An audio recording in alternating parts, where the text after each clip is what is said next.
지난 시간에 합의 법칙에 대해서 공부를 했었습니다.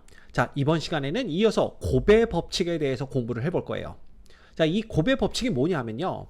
두 사건 A, B에 대하여 사건 A가 일어나는 경우의 수가 M이고, 자, 그 각각에 대하여 이 부분이 중요합니다. 그 각각에 대하여 사건 B가 일어나는 경우의 수가 N가지일 때 두 사건 A, B가 동시에 혹은 연이어 일어나는 경우의 수는 M 곱하기 N이 된다라는 거예요. 자, 사건 A가 일어나는 경우가 M가지인데 이 M가지 각각의 경우에 대해서 B가 일어나는 경우가 N가지다라는 게 무슨 뜻인지 지금은 잘 안 와닿을 겁니다. 그래서 이것도 역시 우리가 예제를 보면서 어떤 걸 얘기하는지 그거 한번 같이 이해해 보도록 할게요. 대표용 6번입니다. 동전 1개와 주사위 1개를 동시에 던졌을 때 나올 수 있는 모든 경우의 수를 구하시오 라는 문제예요. 자, 그렇다면 먼저 동전을 던지는 시행의 표본 공간이 뭘까? 그걸 생각해 봐야 됩니다. 자, 동전을 던졌을 때 일어날 수 있는 경우는요, 뭐 앞면이 나오든가 뒷면이 나오든가 두 개 중에 하나겠죠.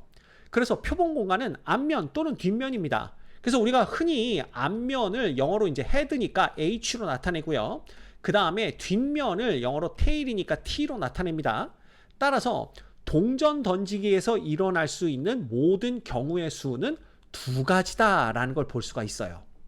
이해되시죠?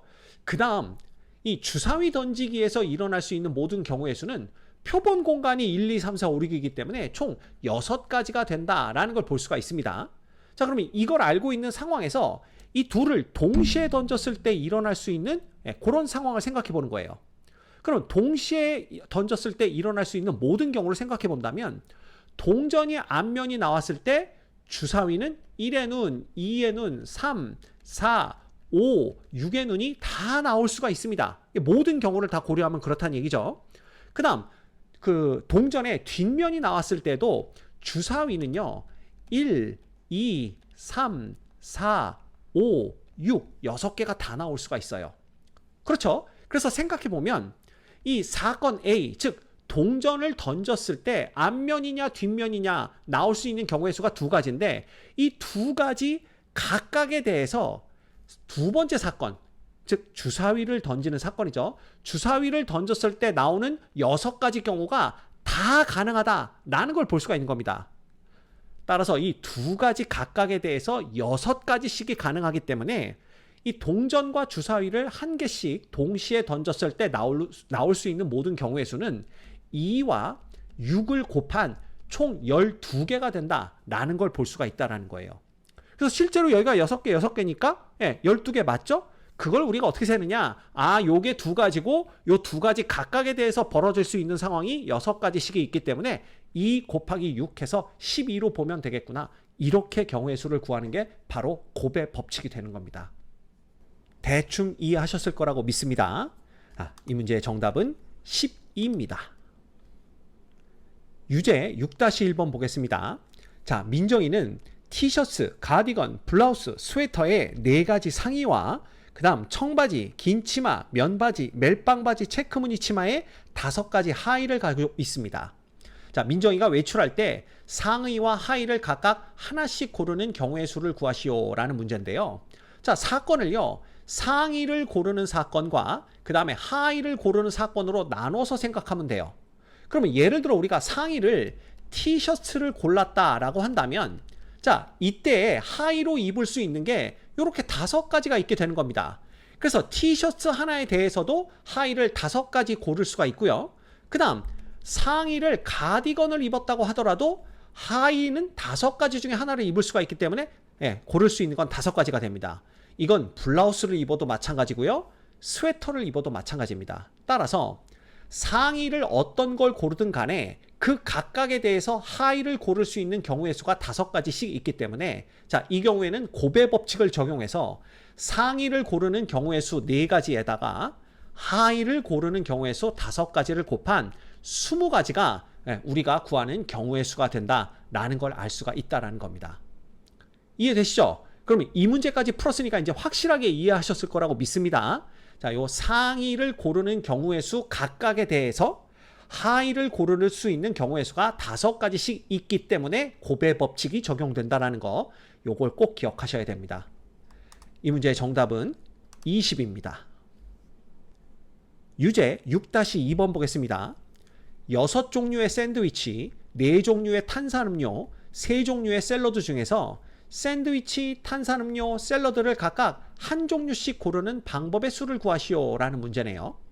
샌드위치를 고를 수 있는 경우의 수가 6가지가 있는데요. 그 6가지 각각에 대해서 4종류의 탄산음료 중에 하나를 고를 수가 있고요. 그리고 샌드위치와 탄산음료를 각각 고른 총 24가지 경우 각각에 대해서 3종류의 샐러드 중에서 하나를 고를 수가 있는 거예요. 상황이 이해가 되시죠? 그래서 이게 수용도를 그려보면 처음에는 6개의 가지가 나갑니다. 이렇게 4, 5, 6. 그 다음 요 하나에 대해서 각각 4가지씩의 가지가 또 나가는 걸 볼 수가 있고요. 그 다음 요 하나에 대해서 다시 3가지씩의 가지가 나가는 걸 볼 수가 있죠.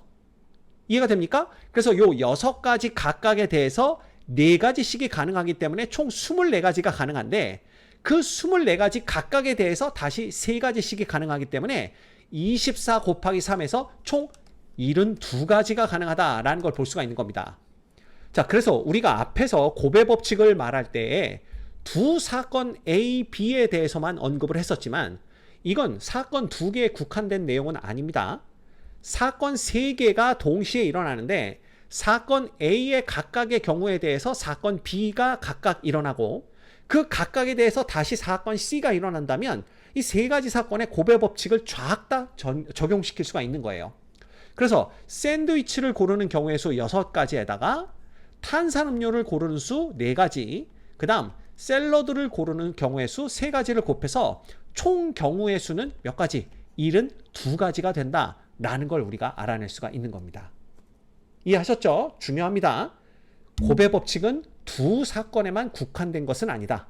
사건이 3개 이상이 되더라도 각각에 대해서 벌어질 수 있는 경우가 계속 이렇게 나온다면, 그렇다면 곱의 법칙을 적용시켜서 각각의 경우의 수를 그냥 곱해주면 된다는 거, 이거 기억하셔야 됩니다. 이 문제의 정답은 72입니다. 이번 시간에 우리 곱의 법칙에 대해서 알아봤는데요. 방금 전 문제에서 봤듯이 이 곱의 법칙이 두 사건에만 국한된 내용은 아닙니다. 그래서 이 곱의 법칙을 일반적으로 확장을 해본다면 n개의 사건 A1, A2, AN이 연이어 일어날 때, 뭐 혹은 동시에 일어날 때 사건 A1, A2, AN이 일어나는 경우의 수를 각각 스몰 a1, 스몰 a2, 스몰 an이라고 하면 사건 A1, A2, AN이 연이어 일어나는 혹은 동시에 일어나는 경우의 수는 각각의 경우의 수를 곱해준 것과 같다라는 거, 요거까지 여러분들이 기억하고 계셔야 돼요. 아셨죠?